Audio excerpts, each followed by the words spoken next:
Cinema बघायला आलेलो महात्मा ज्योतिबा फुलेंच्यावर आधारित हा अत्यंत वास्तवतेला धरून त्यांनी केलेल्या कार्याची माहिती लोकांच्यापर्यंत पोहोचवण्याचा प्रयत्न निलेशजी जलमनकर यांच्या माध्यमातून त्या ठिकाणी झालेला आहे।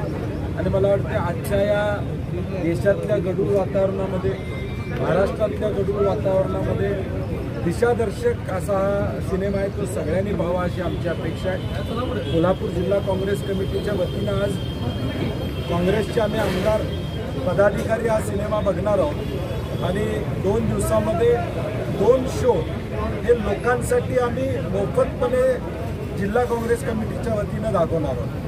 त्याचे पासेस जिल्हा काँग्रेस कमिटीच्या ऑफिसमध्ये मिळणार आहेत आणि पूर्णपणे लोकांच्यापर्यंत हा विचार पोचावा आणि खऱ्या अर्थानं या महाराष्ट्राला घडवण्यामध्ये ज्या कर्तृत्ववान लोकांचा इतिहास आहे तो इतिहास आमच्या तरुण पिढीपुढे जावा हा उद्देश आमचा आहे।